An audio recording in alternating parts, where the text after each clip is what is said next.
तो चलिए बिना किसी देरी के आज के इस दिलचस्प विश्लेषण में उतरते हैं, जहां हम डॉक्टर कुमार विश्वास के कुछ बहुत ही गहरे विचारों को डिकोड करने वाले हैं।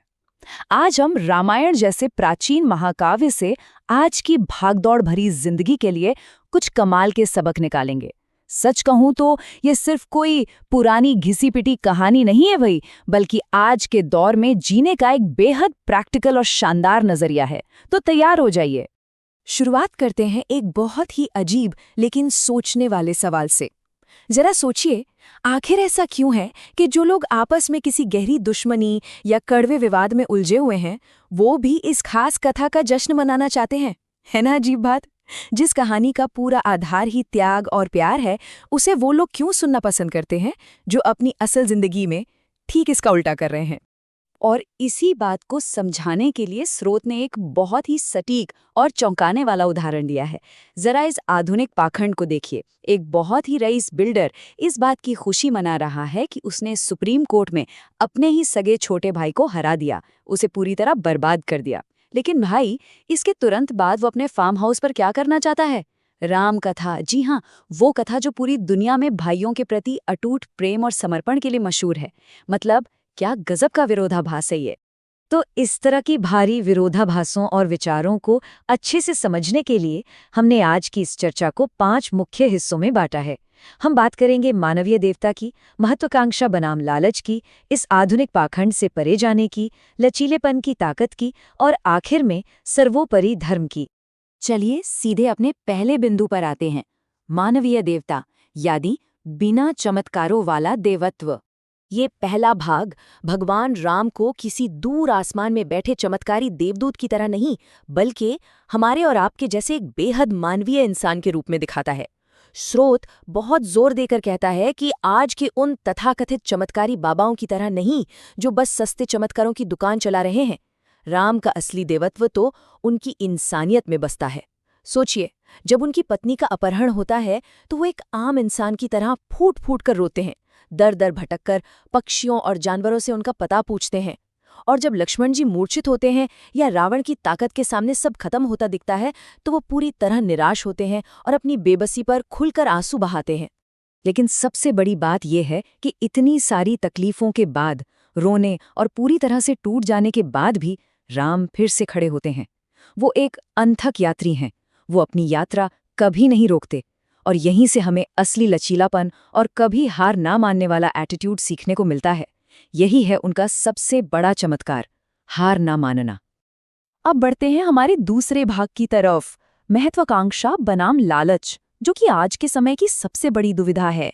यहाँ एक बहुत ही जबरदस्त बात सामने आती है, एक तरह का सुनहरा नियम। स्रोत के मुताबिक हमें अपनी महत्वाकांक्षा यानी अपने एम्बिशन को तो बिल्कुल इन्फिनिटी या अनंत पर रखना चाहिए, लेकिन अपना लालच यानी ग्रीड उसे एकदम 0 पर सेट करना चाहिए। है ना कमाल का थॉट? हमें खुद से पूछना होगा कि कहीं हम सफलता की अंधी दौड़ में अपना रास्ता तो नहीं भटक गए हैं, क्योंकि सच कहूं तो आज के समाज ने इस नियम को पूरी तरह से उलट कर रख दिया है। वक्ता हमें याद दिलाते हैं कि कैसे हमारे आधुनिक पॉप कल्चर ने इस पूरी सोच को ही पलट दिया है। याद कीजिए 50 और 60 के दशक की वो फिल्में, जहां हीरो भले ही गरीब होता था लेकिन अपने उसूलों का पक्का होता था। वो अमीरों की रिश्वत उनके मुंह पर मार देता था।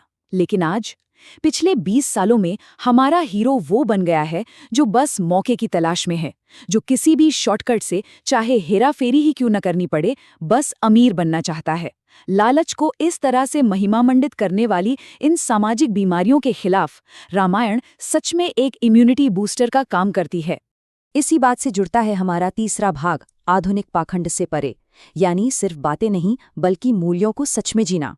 जरा आज के इन गंभीर विरोधाभासों पर गौर कीजिए। हम आज दिखावे की दुनिया में जी रहे हैं और ये हमारे लिए एक बहुत बड़ा वेकअप कॉल है।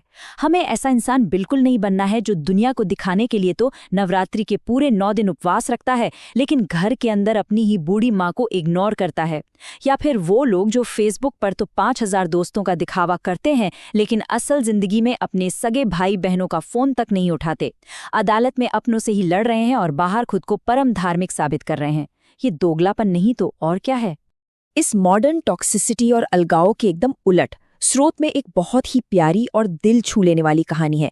जब चारों राजकुमारों का जन्म हुआ तो नवजात लक्ष्मण अपने शाही पालने में बस लगातार रोते जा रहे थे। कोई वैद्य, कोई ज्योतिषी कुछ नहीं समझ पाया कि आखिर दिक्कत क्या है। तब गुरु वशिष्ठ ने असली वजह पकड़ी। जानते हैं क्या? लक्ष्मण सिर्फ इसलिए रो रहे थे क्योंकि उन्हें उनके बड़े भाई राम से दूर एक अलग पालने में सुला दिया गया था। जैसे ही उन्हें भाई के साथ लेटाया गया, वो तुरंत शांत हो गए। इसे कहते हैं सच्ची आत्मीयता। चलिए अब चलते हैं चौथे हिस्से पर, लचीलेपन की शक्ति, यानी वो विश्वास जो नाजुक नहीं है। देखिए, सच्ची वैचारिक ताकत के लिए ना बहुत ज्यादा अनुकूलन क्षमता या लचीलेपन की जरूरत होती है, क्योंकि जो चीज बहुत सख्त होती है वो जल्दी टूट जाती है। इसे दुश्मन के वैद्य सुषेण को लाने वाली हनुमान जी की उस मजेदार लेकिन बेहद लॉजिकल कहानी से समझिए। आधी रात को वैद्य के घर पहुंचकर हनुमान जी ने सोचा कि अगर दरवाजा खटखटाया और वैद्य जी को जगाया तो वो डर के मारे शोर मचा देंगे। तो उन्होंने क्या किया? किसी रूढ़िवादी सोच में फंसने के बजाय उन्होंने एकदम प्रैक्टिकल तरीका निकाला और वैद्य सुषेण को उनके पूरे पलंग के साथ ही उठाकर ले आए। और जब वो अगवा किए गए वैद्य जी जागते हैं तो वो भगवान राम के सामने एक बहुत बड़ी नैतिक दुविधा रख देते हैं। वो सीधे पूछते हैं कि मैं तो रावण का सेवक हूँ, क्या मेरे लिए दुश्मन के भाई का इलाज करना सही होगा? क्या आप मुझे अपने धर्म के खिलाफ जाने को कहेंगे? अब यहाँ नोटिस करने वाली बात यह है कि ये उस महान संस्कृति को दिखाता है जहाँ आप साक्षात ईश्वर से भी बिना डरे सम्मान के साथ सवाल पूछ सकते हैं, और वो भी बिना किसी नाजुक आउटरेज या गुस्से के। हमारे यहाँ देवता सवालों के घेरे से बाहर नहीं है। और राम का जवाब? अपने मरते हुए भाई की जान बचाने के लिए भी राम उस दुश्मन को कोई पाप करने के लिए मजबूर करने से साफ मना कर देते हैं।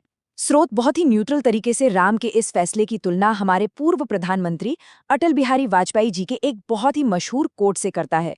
वाजपेयी जी ने कहा था कि अगर एक सीट खरीद कर सरकार बचती हो तो मैं ऐसी सत्ता को चिमटे से भी छूना पसंद नहीं करूंगा। ये अपने फर्ज और उसूलों से समझौता न करने का एक मास्टर क्लास है, भले ही फायदा कितना भी बड़ा क्यों न हो। और इसीलिए हमें धर्म के इस खतरनाक भ्रम से बचना चाहिए जिसे धर्माभास कहते हैं। ये एक तरह का बहुत ही सतही और सख्त कट्टरवाद है जो हमें बस छोटी छोटी बातों पर गुस्सा दिलाता है। जैसे अगर टीवी पर किसी ने श्लोक गलत बोल दिया तो लोग तुरंत भड़क जाते हैं, या कोई पड़ोसी गलत कर रहा है तो हम भी वही करने की जिद पकड़ लेते हैं। लेकिन जो हमारी सच्ची प्राचीन संस्कृति है ना, वो तूफानों में झुकना जानती है, टूटना नहीं। और सच मानिए, यही लचीलापन इसकी सबसे बड़ी ताकत है। और अब हम आ गए हैं अपने आखिरी और 5वें भाग पर, सर्वोपरि धर्म यानी सच्ची आध्यात्मिकता। यहाँ हम सिर्फ पाखंड से बचने की बात नहीं कर रहे हैं, बल्कि अपनी सोच को सबसे ऊपर ले जाकर सबके भले की बात कर रहे हैं। वक्ता खास तौर पर आज के युवाओं से अपील करते हैं कि इस अंधे और उग्र कट्टरवाद को पूरी तरह से खारिज कर दें। इसकी जगह हमें सच्ची आध्यात्मिक चेतना को अपनाना चाहिए। ये एक ऐसा माइंडसेट है जहां हम बिना किसी भेदभाव के दुनिया के हर एक इंसान की खुशी और भलाई चाहते हैं। वो प्राचीन मंत्र तो आपने सुना ही होगा, सर्वे भवन्तु सुखिनः, यानी सभी सुखी हों। यही इस पूरी चर्चा का सबसे बड़ा निष्कर्ष है। स्रोत में इस मंत्र को आज के आधुनिक संघर्षों जैसे रूस यूक्रेन या इजराइल के मुद्दे पर बहुत ही न्यूट्रल तरीके से अप्लाई किया गया है। इसका सीधा सा मतलब है कि हमें बिना कोई पक्ष लिए लड़ाई में उलझे दोनों पक्षों की शांति की कामना करनी चाहिए, क्योंकि असल आध्यात्मिकता किसी एक की जीत में नहीं बल्कि सबके सुखी होने में है। तो इस विश्लेषण को खत्म करते हुए मैं एक बहुत ही गहरा सवाल छोड़कर जाना चाहता हूँ। क्या हम असल में सच्ची आध्यात्मिकता का अभ्यास कर रहे हैं या बस इसके एक भ्रम में फंसे हुए हैं? हम सभी को अपनी अपनी जिंदगी को थोड़ा ठहर कर देखना चाहिए और खुद से ये पूछना चाहिए कि क्या हम सच में इन ऊंचे उसूलों को जी रहे हैं या बस दुनिया को दिखाने के लिए एक नकाब पहने हुए हैं। इसी विचार के साथ चलिए हम सब अपने अंदर के उस असली नायक को जगाने की कोशिश करें। सोचने वाली बात है ना?